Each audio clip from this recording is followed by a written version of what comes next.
the full 45-minute meditation. Feel free to get up and move around if you need to. If you need to use the bathroom, all we ask is that you are respectful of others who are in that meditative state and being quiet.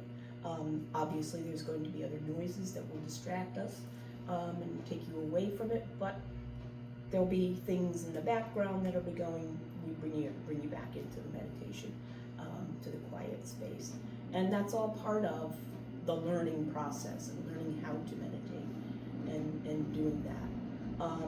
So tonight we're just going to do something that's a very simple type of meditation, which is called guided meditation.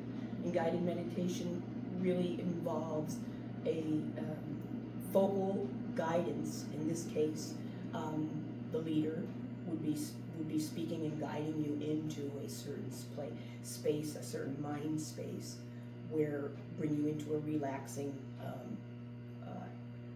place where you can just kind of let yourself go, but yet at the same time, I'm speaking to you, and so you do have something to focus on. One of the things that we find with our meditation is our rational mind gets in the way, and we always, we have a grocery list of stuff that's going on in our mind, and we can't quiet that down. So having somebody actually speaking to you and guiding you through that and getting you to a space is very helpful for beginners. I learned to do this when I was in my teens, and I'm doing it on and off all of my life. And the first time I ever did it, I did something called a relaxation response, which is a type of meditation that takes you through a complete relaxing aspect in your body so that you are fully relaxed in such a way that you almost get a sense that you are out of your body. Some people in this kind of situation may experience out of body experiences. They may feel like they're floating. You just have all kinds of different sensations and experiences when you get into that kind of state. So tonight we'll start with a relaxation, and then we'll do a little guided, and then the rest is basically being in that space that you have found yourself and created for yourself. I do have some bowls I may play, but tonight is more about meditation versus an actual sound bath or sound healing. So I think I explained that pretty well. Some of the other meditations we'll touch on later on in our visits is there's a focused meditation, which is where we focus in on one specific aspect, and maybe what we want to do is try to manifest or bring into our space and the space around us a particular state of being. Maybe we're looking for peace, or we're looking for harmony, or we're looking for compassion. So we find that emotion and we find that feeling, we bring it into ourselves. And this is a focused meditation. We are inside ourselves with that feeling and with that emotion, with that thought, and allowing ourselves to become whatever that is. So that's called focused meditation. Transcendental meditation, a lot of you have heard of that, where that is where we get very zen. And that is getting yourself into such a space where you are completely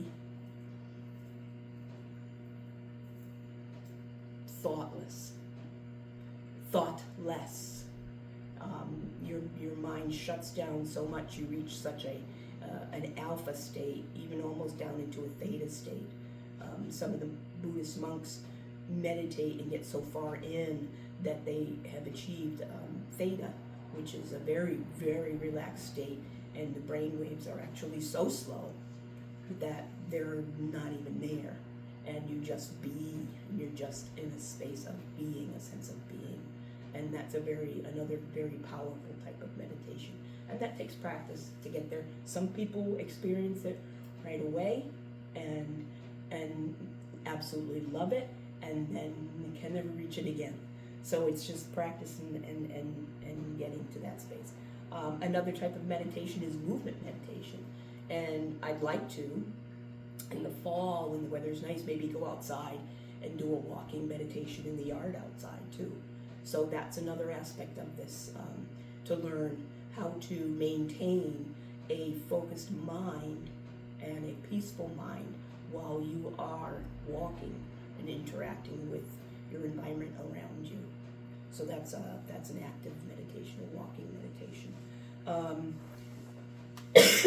There's another, I think, and I have intentional meditation, which was very similar to focused meditation, but an intentional meditation is where you hold a specific intention in your mind and you go through this to one of the things that I learned when I was meditating, when I was practicing Buddhism, is we went through a practice where we actually experienced our death.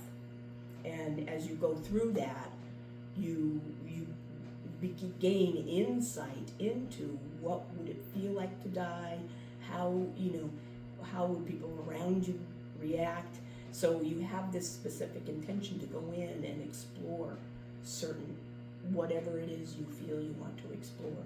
So that's an intentional meditation. And then some other types of meditations are mantra.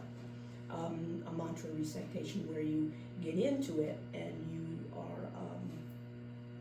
create within yourself a certain mantra, or something that's already been spoken. Maybe it's a prayer. Mantra and prayer are not much different. We're actually always praying.